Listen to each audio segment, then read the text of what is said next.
telling everybody your story is exciting because I think what you're doing right now is that's what a lot of people who are in this live right now, this is something tangible that they can actually do. Starting a CBD brand is not crazy.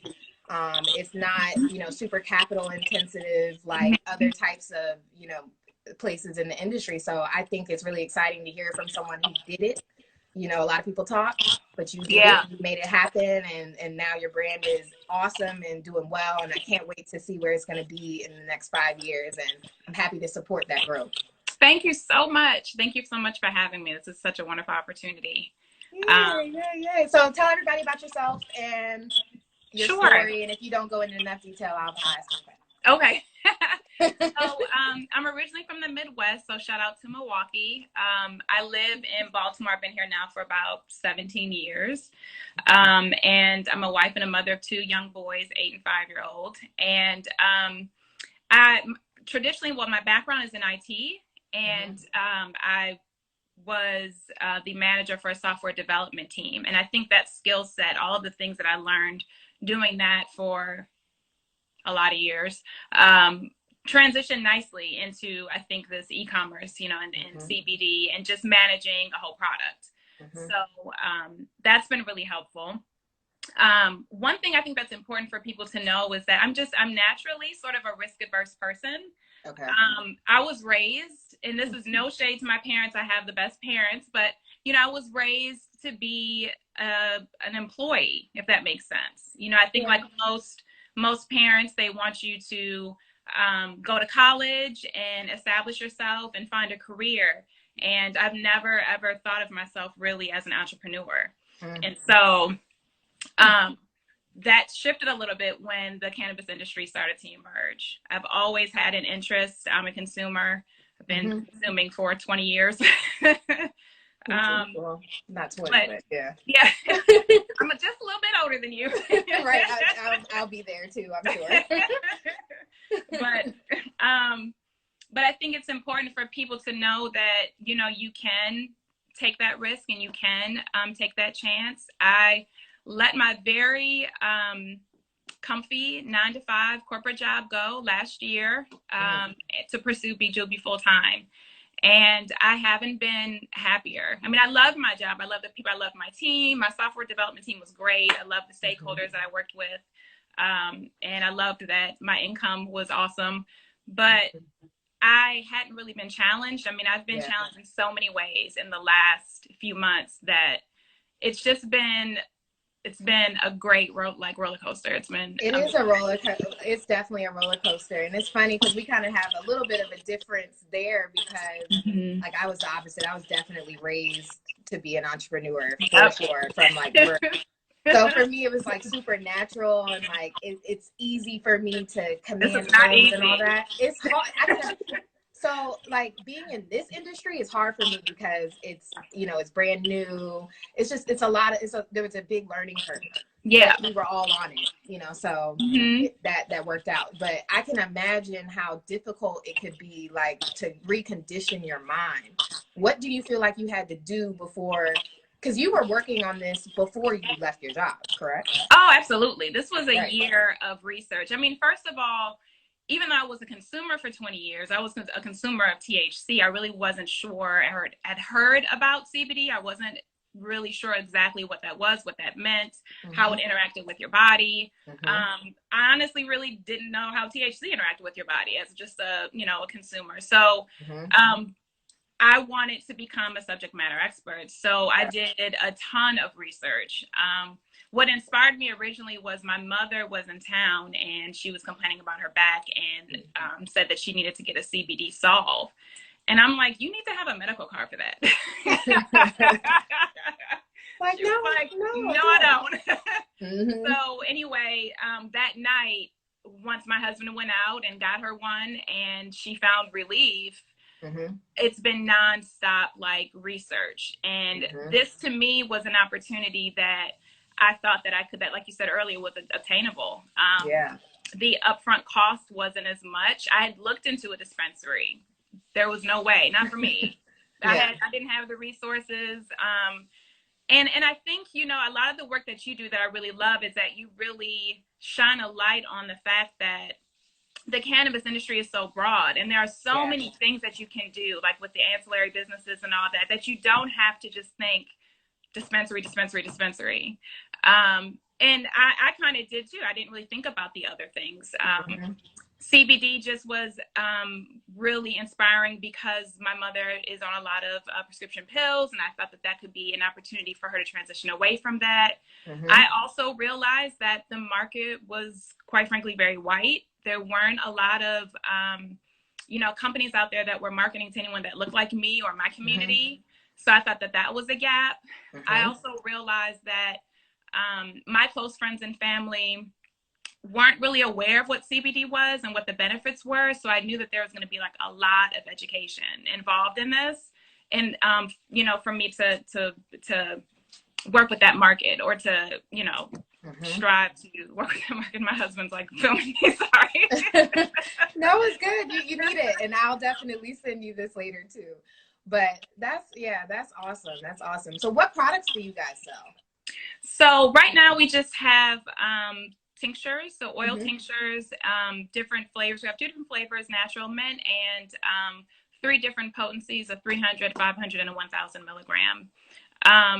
And I've noticed that because a lot of my customers have never tried CBD before, I always encourage them to like start slow and go low. So start with the lowest, see how you feel, figure out your dosing. If you're going through the bottle really quickly, then increase, to the higher bottles so they don't go away so quickly. Do you have aspirations to start carrying any other products? Absolutely. So I think a lot of people don't realize that even with the oil tincture, it can be used. There's a lot of different application methods. So, I have customers that use it topically along with, they'll put it sublingual, which is just under your tongue. You let it absorb. Some people like to put it in their drinks or coffee or tea and digest it. But I have been thinking about actually a lot of ideas that aren't really on the market yet. Oh, you don't have to give away the secret. So I'm not going to give it away, but I would like to see some other, things that I think that we can do that would be really functional and beneficial to our customers. If I'm not able to pull that off right away just because of, resource constraints, I definitely want to at least get into a topical. But yeah, I'm loving the tinctures, and I think that people that are just starting off, that's the best way to start. And that's what you saw when I was talking to Tam. That's what I told her. I take a tincture every morning. Like I said, like a vitamin even. Yeah, exactly. So, someone just said innovation in the market is needed. Yeah, we definitely need some new things, and I feel like that's going to be a way we can get more people to try cannabis if we have innovative ways to do it. Like I know a girl that it's a cannabis company, but same thing. But a cannabis manufacturing company in New York, and she's manufacturing right now like THC infused and CBD and THC infused sugar. And a little sugar packet, you can that's smart. Smart, right? Innovative. I just thought it was so cool. And it's a woman-owned, family-owned business in New York. It's so cool. Etain, I believe it's called. What are they called? Etain. Etain. Okay. No, that's. I need to tap her actually, and see if maybe she can join on one of the panels, because they have a lot of cool ideas. And I just love family-owned businesses too. So I love that, like your business. I saw on your Instagram that, like, you really you promote that you're a family woman, and that this is about your family legacy. It is definitely about my family legacy. And I think too, with the stigma that comes with just, because I am very upfront about the fact that I have a CBD company, but I also enjoy and I understand the benefits of THC. So I'm definitely not one of those THC like shamers, and I'm definitely not about to like put that anywhere in my marketing. Look, everybody who is a THC shamer right now that sells CBD, the minute that they can sell THC, exactly. So I don't want to hear it. Whenever I see that, I'm like, oh, you're such a hater. I know. It's just, it's a marketing ploy, and I get it. Even for myself, I struggled with if I was going to do a full spectrum or a broad spectrum. And the only reason that we just decided initially, and that doesn't mean that this will be our product set forever, But initially we decided to go with the broad spectrum was because we knew that the market that we're serving has a lot of reluctancy initially with THC, and they hear that and it comes with all the stigma. So I have to dig through all that. Mm-hmm. Like your guest, prior to me, Tam was her name. Mm-hmm. I mean, it's really about education. I'm all about educating my customers. And I even suggest, because sometimes people think like, okay, CBD, it'll help me with my sleep. And usually it does. But because of your endocannabinoid system, sometimes it doesn't. And when it doesn't, you might want to microdose on THC. And I will tell my customers that. You don't really know until you try. I have some customers who've had great success with sleep, with my product. And then I have one customer who's like, I'm so focused. I've had friends that have used, so we sell from the Feel Collection, which is a brand from GTI. Mm-hmm. They have a tincture that's like a feel drowsy or feel sleepy. Okay. And that tincture, like one of my friends took some and she was like, I'm like wide awake and it's really focused. But like you said, it's really about on your biology. Exactly. So there's no one size fits all. What I've realized too is that people will come to me and the first thing that they want to try to understand, which makes sense, is the dosing. Yeah. And they want to understand it in relation to whatever they have going on. So I have anxiety. Which dose should I take? Right. I can't sleep. What's the dose? I have back pain. What's the dose? And then I have to really explain to them it's not about that. It's about your endocannabinoid system and your biology and how it interacts with this plant. So you have to be patient and stick with it, and you'll get there. You'll find your dose. It's not one size fits all. This is a good question. Somebody just asked, do you have to be particular about the type of strain for CBD? Because for CBD, how we're getting the CBD that has less than 0.03% delta THC is because of genetics.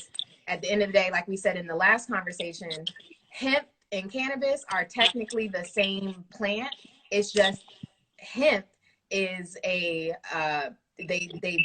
modified the genetics in a way that have allowed for the THC levels to be at the legal limit. So that's they've made an arbitrary percentage. Yeah, I'm over here like trying to. Mariah's over here laughing at me. How Mariah is also in the cannabis space, but like it's like. I view CBD as cannabis. So the way that I say, and it's funny how we all kind of say a little bit differently. To me, like if I think about the hierarchy, it's like cannabis, and then there's hemp, and then there's what I would call. I get sticky with this. I don't want to necessarily call it marijuana or weed, but you say that because then people know what it is. But it's really like high THC. It's almost like high THC versus low THC, and that's really the difference. So that's how I try to explain. I like that better than cannabis. Cannabis and hemp. It's like no, like it's all cannabis. Yeah, like then we have like like you said, low THC strains and I guess high THC strains. And we created these low THC and the high ones. It's so it's so ridiculous how and it's so ridiculous how they're regulated. Right.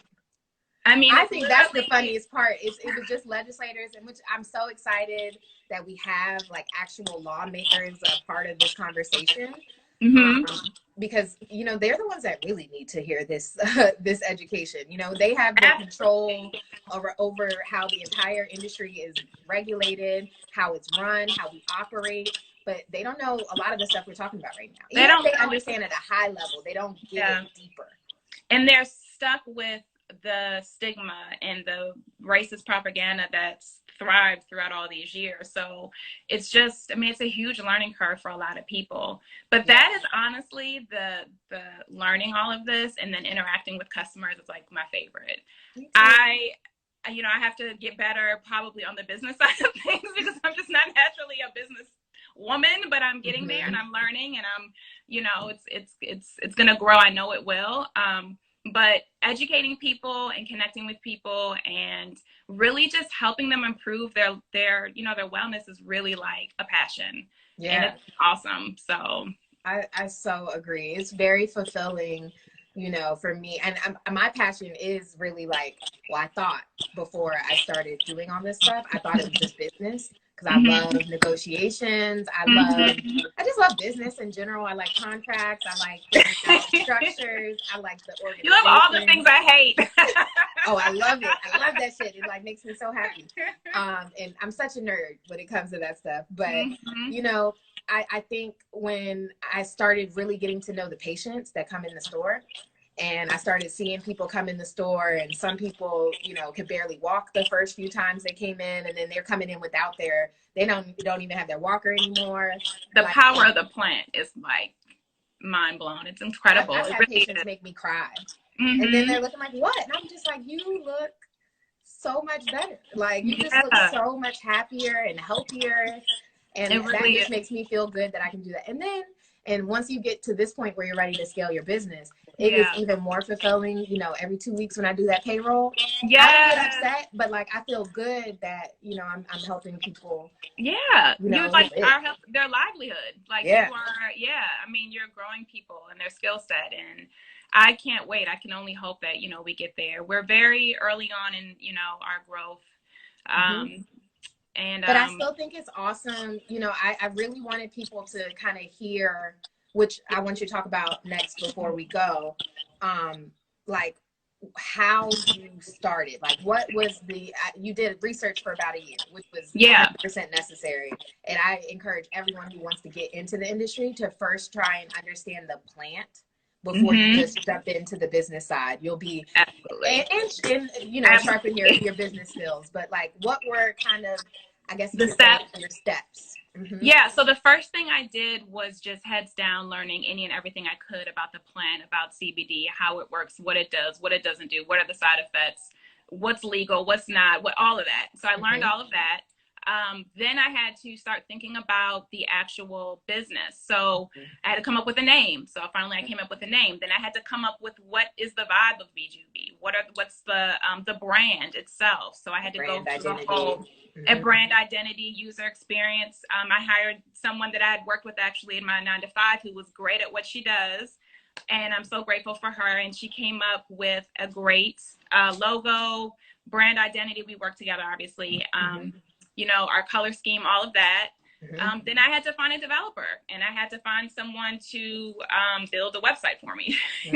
Then I had to learn WordPress because it's only me. So I had to learn how to manage it and add plugins, and I still have to navigate through all that. I would say the biggest hurdle that I've come across so far with getting this up and running is payment processing. I was about to say merchant account. So that was like hell. Yeah, that's probably the biggest hurdle. I mean, my mother was in town December for Christmas, 2018. I left my job June of 2019. So it was about 6 months. And I had the website up and everything by like July. Couldn't go live because I didn't have a payment processor. It had all fallen through. There was a whole crazy situation that happened around that time in the industry where a lot of CBD e-commerce companies didn't have a merchant anymore. And so they had to figure out like what to do. I luckily got included into the Square beta program. So I'm still a part of that. And I'm so lucky to have that because I don't have to deal with the crazy high fees that people are having to pay to transact, you know, all of the, for all the transactions that they have to, you know, with online. So, because normally what I've heard, you have to get like, it's always like an offshore payment processor, or like I wasn't doing that, London or something like that. So what a lot of people were doing probably about 2 years ago, the only options they had was offshore accounts, and they had to, I mean, people were dealing with processors in Singapore, and they would have like hundreds of $1,000s in their account and never got their money. And there's nothing you can do. It's like, I don't even know. Well, you don't even know where that is. Like, I don't, So you have to be really careful. So the payment processing part of this, I think, is so key. You want to make sure that you're dealing with someone domestic, number one. And you want to make sure that you try to negotiate your fees if you can. get them as low as you can, or try to see, what companies like Square are doing, because there are some companies that I think are trying to listen. As soon as regulation hits, these companies are going to hit the ground. They're going to be like, they're going to have a whole website just for CBD and THC, man. Companies going to change their name to the cannabis bank. Exactly. Absolutely. Because there's so much money. So they want the money, but they just, with regulation. So that's a whole nother conversation, regulation, and what that means to the CBD industry. But, I know we'll definitely talk about that on the panel for sure, because that's, a lot of people just don't understand that. People, they think that like CBD means you can just do whatever you want. There's still some red tape around CBD. A lot of it. Not as much. And you're not held to the same level of regulation yet? Yes. Okay, that's another good question. Do you feel like when the FDA comes out and gives true guidance, well, they're giving guidance, true regulations around CBD products, are you guys starting to prepare for that a little bit? And we'll definitely ask this question again on the panel. Yeah. I mean, so I think that's a good question, because everyone should know, this is something I wanted to make sure I touched before I leave, is that this industry is not regulated. And so what that means is that there are a lot of bad actors in the space, unfortunately. There are a lot of actors in the space that have products on the market that don't have CBD in them, that have dangerous chemicals in them, or just they're mislabeled. So I think for us, the one thing that we have always made sure that we were on top of is just being an ethical company and making sure that all of our products have been sent out to a third party, and that we have an actual certificate of analysis that can validate our potency and can validate that we don't have any dangerous chemicals or pesticides or heavy metals or solvents in our product. I think that is going to be definitely a standard. I don't know what else the FDA is going to tack on top of that, but I think for sure, if you're getting involved in this industry, you're going to have to pay some money to get that stuff done, and it's well worth it. I think that consumers will trust you more for it, and I think that you're setting yourself up in the right way for when regulation hits. Definitely. Awesome. Okay, Jen. Well, I really, really appreciate you coming on live with me. Thank you for having me. I just thought that it was awesome. I'm so glad you reached out, just in general. I know. And I'm happy. Yeah, I'm just happy we have this connection. You're in Baltimore, so when COVID is up, we can definitely have, a few meetups, go out for a drink or smoke, whatever you like. That would be awesome. I would love that. Thank you so much. Awesome. Okay. See you later. Bye. Bye.